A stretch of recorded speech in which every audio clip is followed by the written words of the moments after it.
She walked into a luxury hotel wearing sneakers and a t-shirt. They called security. They locked away her credit card.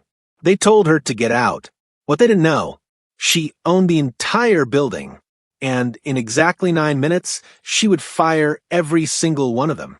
This is a true story about dignity, justice, and the moment everything changed. Let me tell you a story about a woman who walked into a hotel and was told she didn't belong there. But here's the thing, she owned it. Every marble tile in that lobby, every crystal chandelier hanging from the ceiling, every single person working behind that front desk, it was all hers. But nobody knew that. And what happened next? Well, it's going to make you angry. It's going to make you think. And by the end, I promise you, it's going to restore your faith in justice. It was a regular Tuesday afternoon in downtown Chicago. The Crescent Royale Hotel stood tall and elegant, the kind of place where doormen wear white gloves and the lobby smells like expensive flowers. Rich people walked in and out like they owned the place. Business executives, celebrities, people dripping in designer labels and confidence. And then she walked in. Her name was Savannah Brooks. She was wearing a plain black t-shirt, fitted jeans, regular sneakers, nothing fancy. No jewelry except a simple watch. No designer purse swinging from her arm. No sunglasses perched on her head like some kind of celebrity disguise. Just a young black woman in simple clothes walking into a luxury hotel. She looked normal, unremarkable, like maybe she was there to deliver something or meet someone for coffee in the lobby cafe. That's what people thought when they glanced at her. That's what the staff thought too. But Savannah? She walked with her head high, confident, calm, like she had every right to be there. Because she did. She walked straight up to the front desk, where 3 people stood waiting. Richard Doyle, the hotel manager, tall, polished, with that kind of fake smile that doesn't reach the eyes. Next to him was Amber Collins, a front desk clerk with perfectly styled hair and a sharp look in her eyes. And then Jason Mehta, another clerk, busy typing on his computer like he was doing something very important. Savannah stopped at the counter and smiled. A genuine smile. The kind you give when you're about to check into a nice hotel after a long day. "Good afternoon," she said. "I have a reservation. Penthouse suite. Under Savannah Brooks." And that's when everything changed. Richard didn't smile back. Instead, he looked her up and down. Slowly, like he was scanning her for something. His eyes stopped at her sneakers, then traveled back up to her face. "The penthouse," he repeated, and there was something in his voice. Doubt. Suspicion. Like she'd just told him she was the Queen of England. "Yes," Savannah said calmly. "I booked it last week." Richard exchanged a look with Amber. One of those looks. You know the kind I'm talking about. The kind that says, "Can you believe this?" "Ma'am," Richard said, and the way he said ma'am made it sound like an insult. "Are you sure you booked the right hotel? The Crescent Royale is a luxury property. Our penthouse suite is." "I know what it is," Savannah interrupted gently. "I booked it. It's under my name. Would you like to see my ID?" She reached into her simple canvas bag and pulled out her wallet. From it, she produced 2 things, her driver's license and a black credit card. Not just any credit card, the kind with no spending limit. The kind you can't just apply for. The kind you have to be invited to own. Richard took them from her hand like they might be contaminated. He held her ID up to the light, squinting at it like he was some kind of detective. Then he looked at the credit card, turning it over in his fingers. "This seems suspicious," he announced, loud enough for other guests to hear. Amber leaned over to look. "Definitely suspicious," she agreed, nodding like they'd just solved a crime. Savannah's expression didn't change. She'd seen this before. Been through this before. She knew exactly what was happening. "It's my card," she said simply. "You can run it if you'd like." "Oh, we're going to run more than that," Richard said. He turned to Jason. "Call. Verification. I want this card checked." Jason nodded and picked up the phone.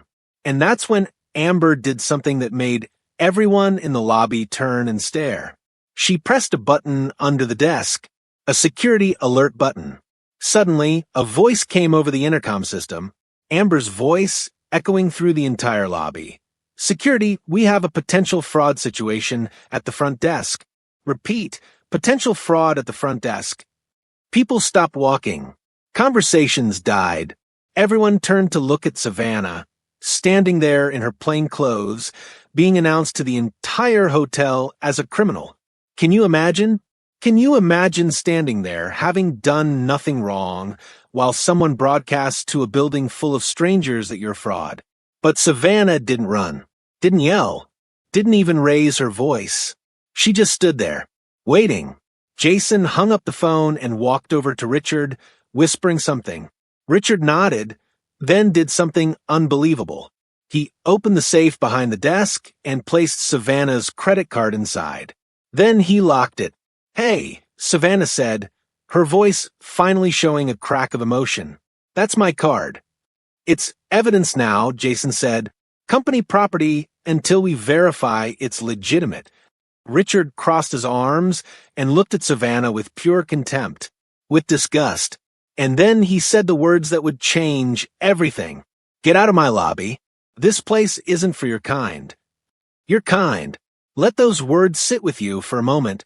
The lobby went silent, deathly silent. The kind of silence where you can hear your own heartbeat. And that's when phones started coming out.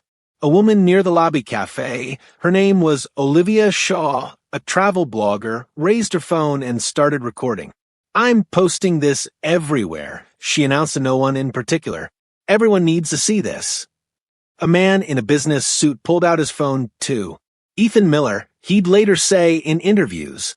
He opened his social media app and hit the live stream button. Within seconds, he had viewers. Hundreds of them. Then thousands. The lobby had transformed into something else now. Not a hotel. A courtroom. And Savannah was on trial for the crime of wearing sneakers in a nice building. But there was one person who looked absolutely terrified. A young woman in a concierge uniform standing off to the side. Her name was Maria Lopez, and she was staring at her computer screen like she'd just seen a ghost. Because Maria had looked up the reservation. She'd seen the name Savannah Brooks in the system. And next to it, in bright red letters, were words that made her blood run cold. VIP Executive Override. Owner Access.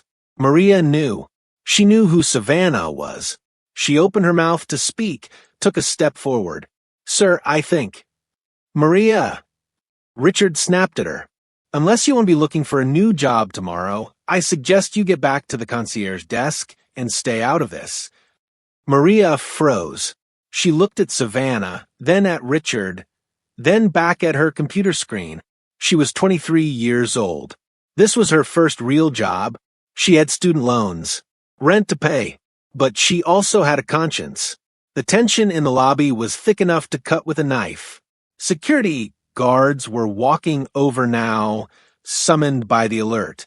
Richard was standing there looking proud of himself, like he'd just protected the hotel from some dangerous criminal. And that's when Amber made a mistake. A big one. She walked around the desk, marched right up to Savannah and grabbed her arm. Actually grabbed her. Put her hands on a guest, and tried to physically move her toward the door. The lobby erupted in gasps. "Don't touch her," someone shouted. Ethan's live stream viewer count jumped to 15,000 people watching in real time. And Maria? Maria couldn't stay quiet anymore. She stepped between Amber and Savannah, her voice shaking but firm. "You can't put your hands on a guest. You can't do that. And her reservation is valid. It's in the system. It's real." Richard's face turned red. "Maria, you're fired." "No," Maria said, and she was almost crying now, but she stood her ground. "No, you need to look at who she is. You need to look at the system. Please." But Richard wasn't listening. He was pulling out his phone now, dialing. "I'm calling the police," he announced.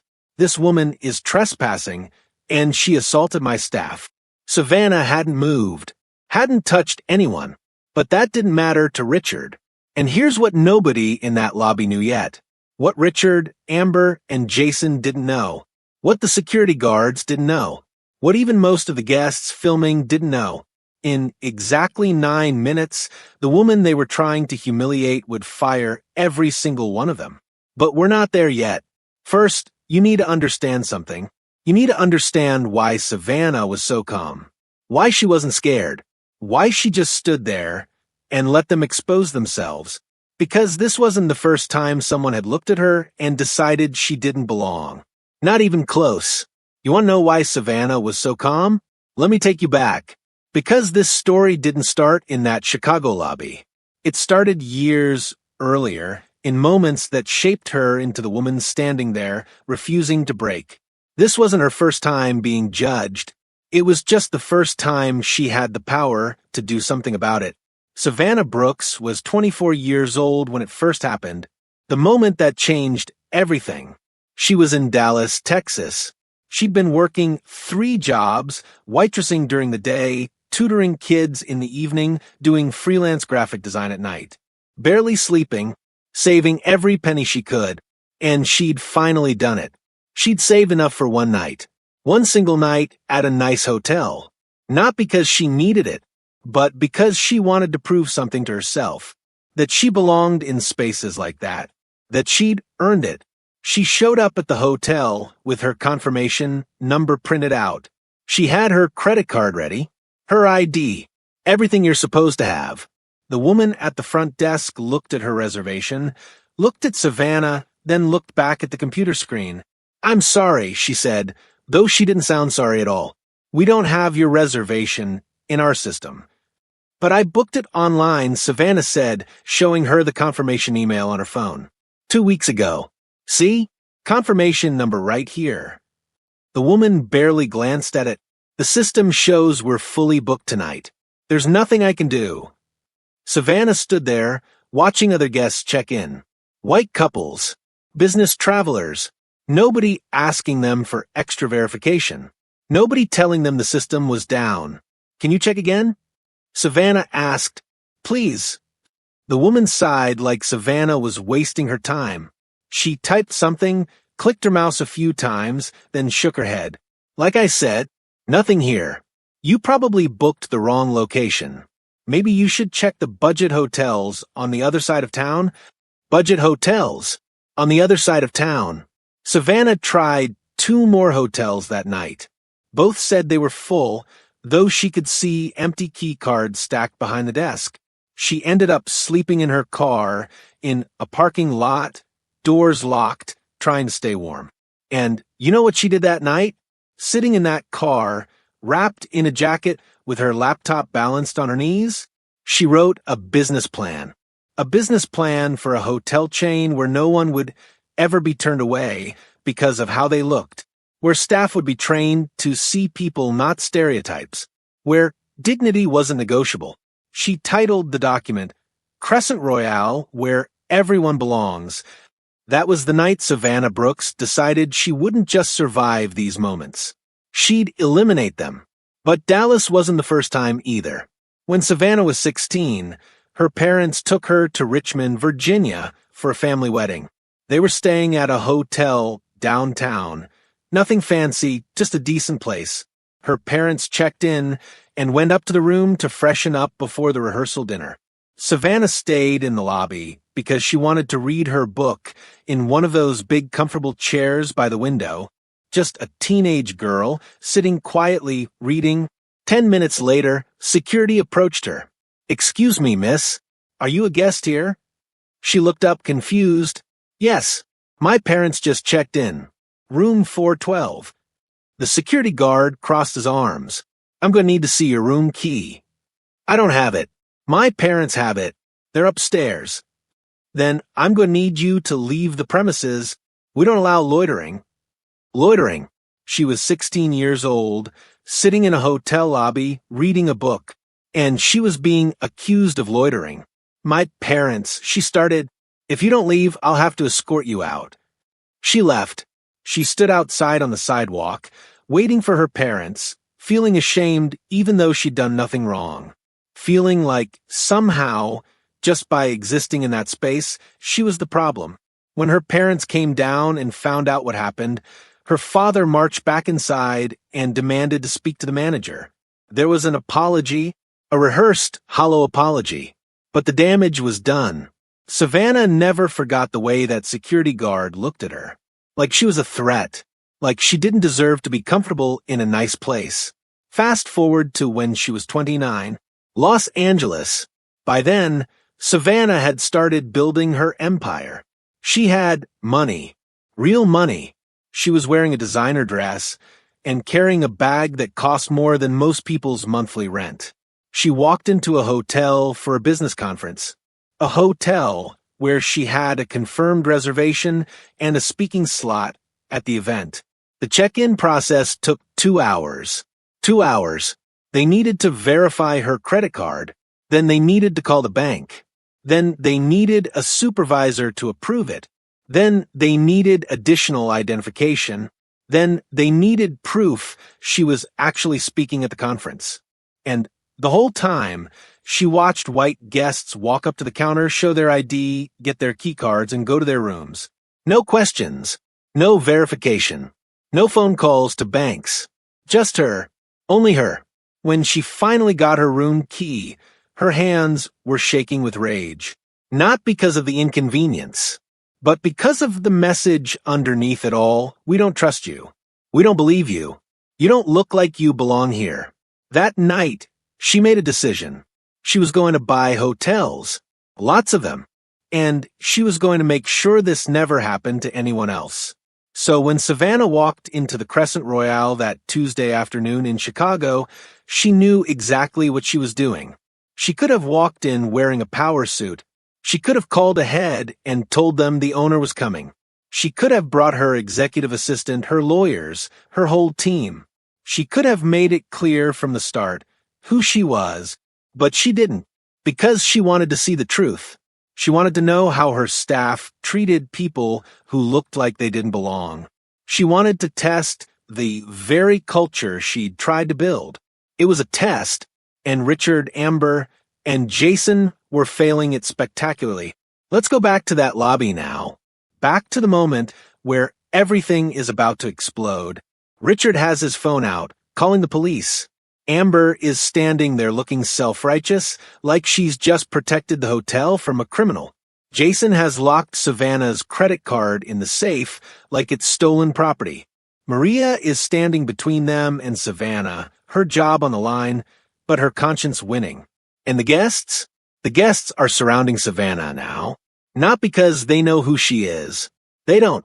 But because they recognize injustice when they see it. They're forming a protective barrier around her. Strangers, people who minutes ago were just walking through a lobby, now standing up for someone they've never met. Olivia, the travel blogger, has her phone up.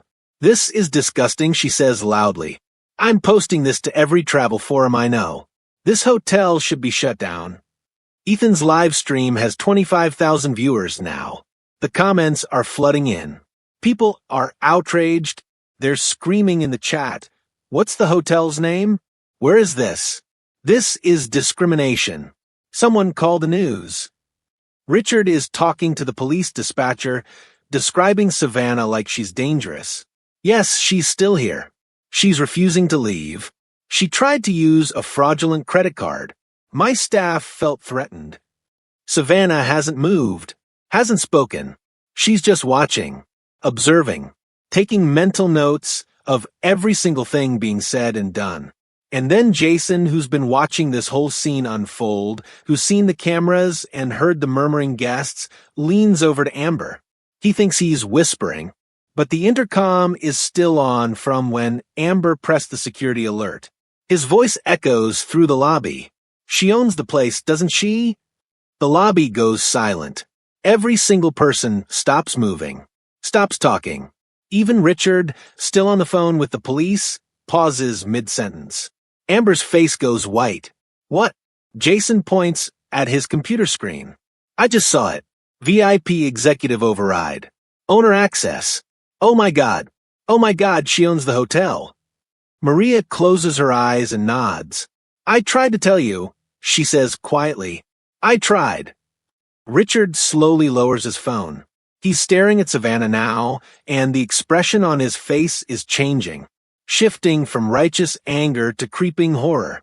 That's impossible, Amber whispers, but she sounds like she's trying to convince herself. The guests start murmuring. Phone cameras are focused on Richard, Amber, and Jason now, capturing their faces as the realization washes over them. Savannah finally speaks. Her voice is calm, steady, the voice of someone who's been in control this entire time. Maria, she says, thank you for trying to do the right thing. Go ahead and check me into the penthouse now, please. Maria practically runs to the computer, her fingers flying over the keyboard. Savannah pulls out her phone. She dials a number. The lobby is so quiet you can hear it ringing through her speaker. A woman's voice answers. Ms. Brooks, how can I help you? Tanya, Savannah says, connect me to Carla in HR, please. Right away. A moment later, another voice. Carla Benson speaking. Savannah looks directly at Richard, then at Amber, then at Jason. She doesn't blink. Carla, I need you to execute 3 terminations, effective immediately. Crescent Royale, Chicago.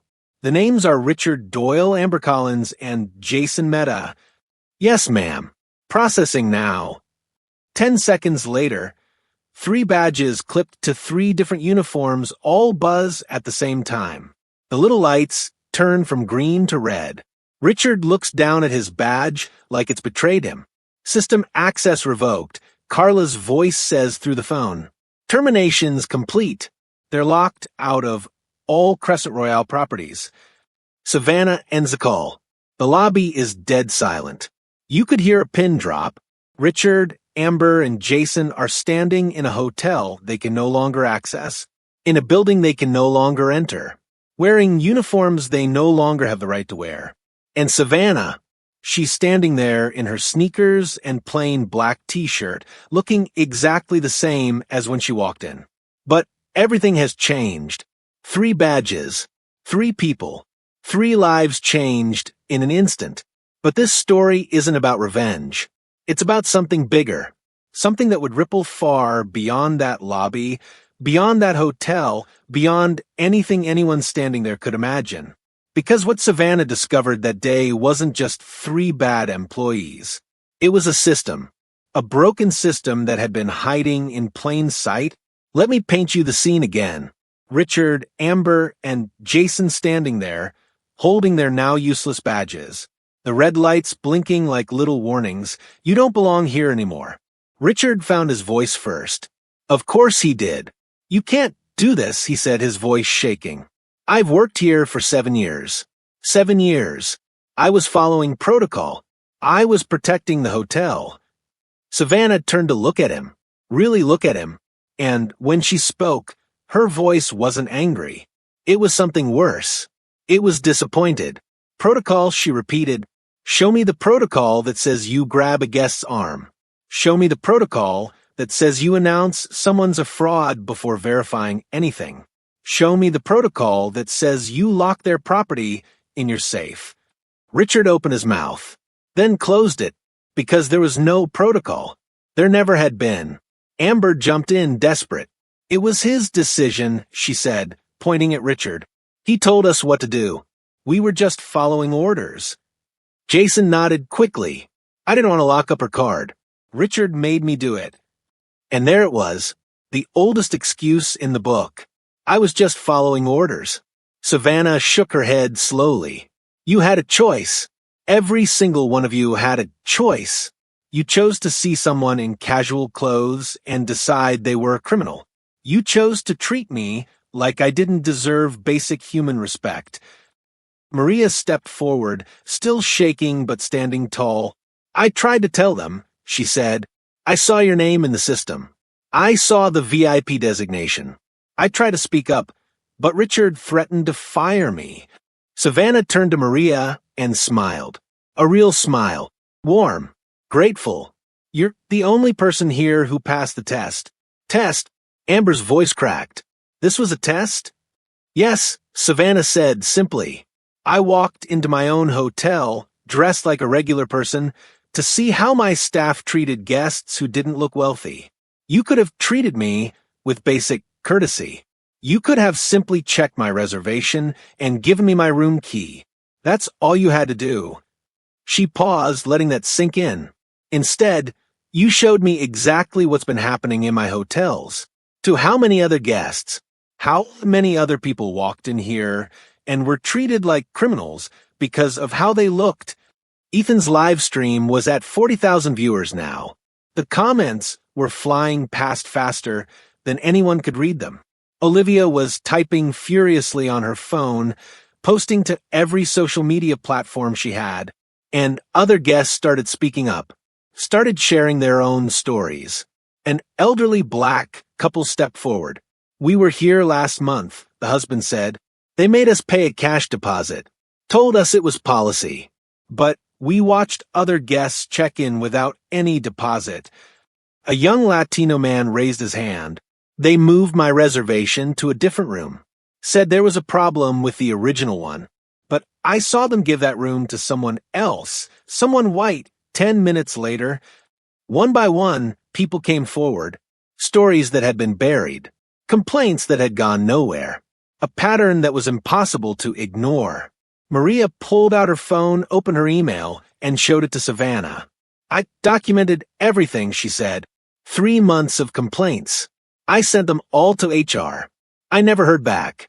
I thought they didn't care." Savannah took Maria's phone and scrolled through the emails. Her jaw tightened. Someone in HR had been marking these complaints as resolved without ever investigating them. Someone had been sweeping this under the rug, protecting people like Richard instead of protecting guests. This went deeper than 3 employees. This was institutional. The videos went viral within hours. Olivia's Reddit post hit the front page. "I watched a hotel owner get discriminated against at her own hotel." It had 200,000 upvotes and thousands of comments within the first day.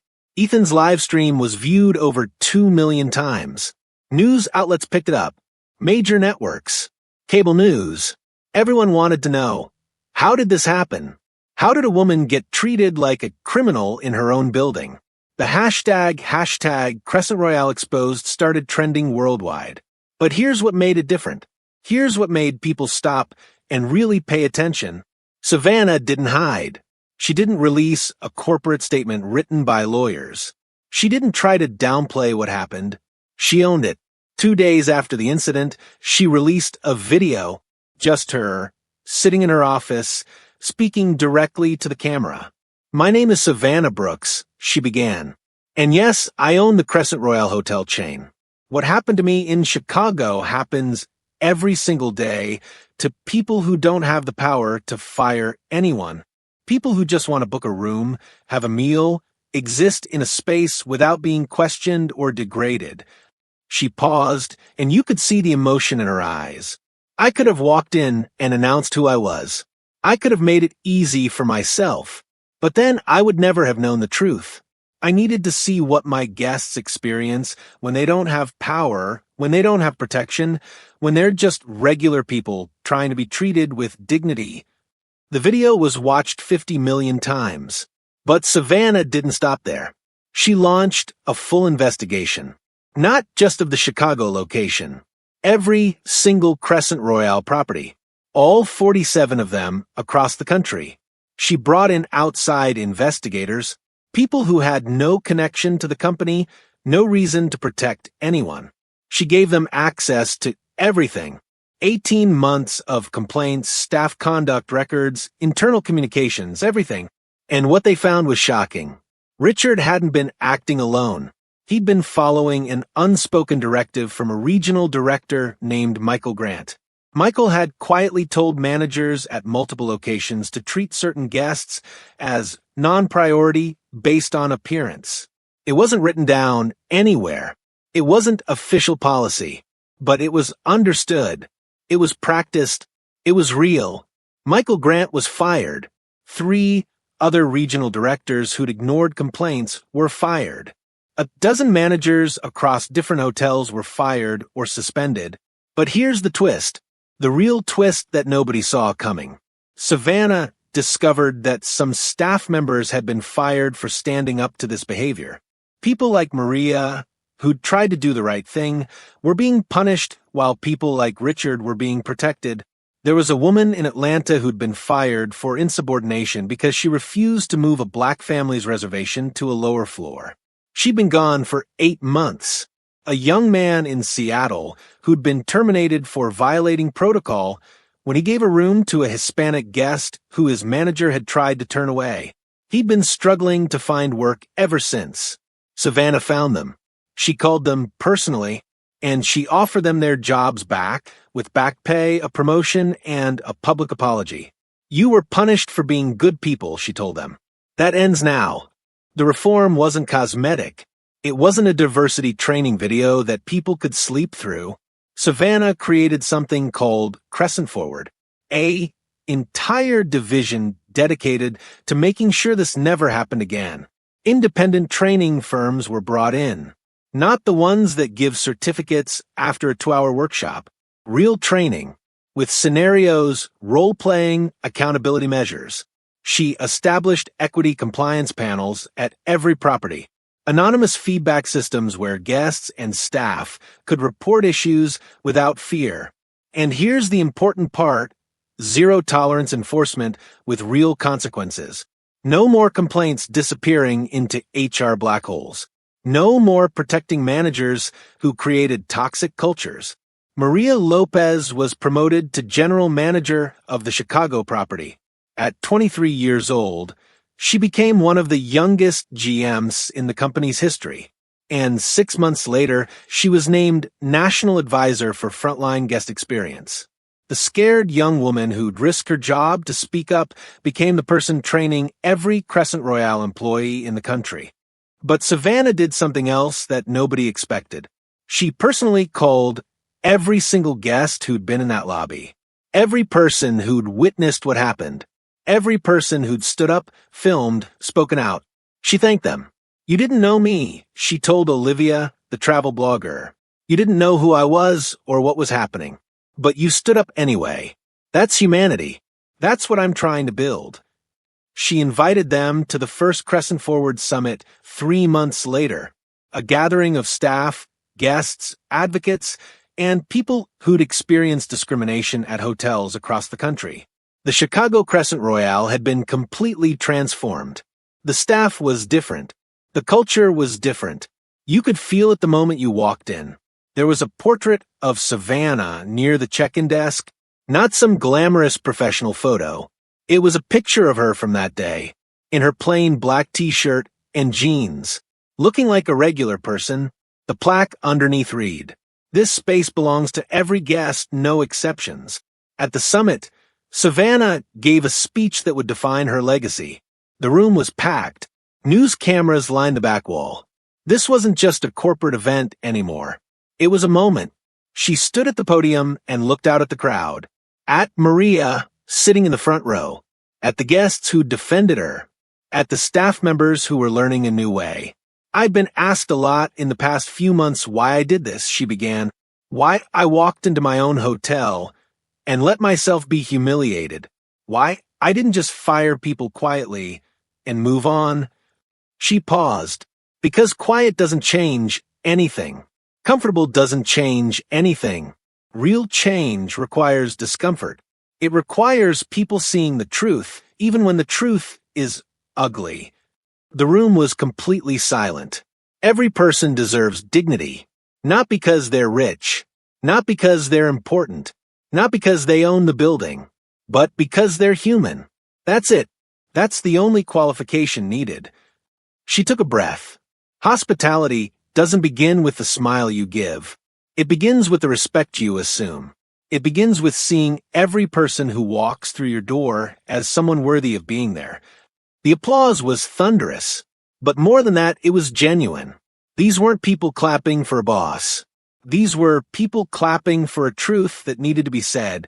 6 months after that day in the lobby, the Crescent Royale chain looked fundamentally different. Not just in policy, but in practice.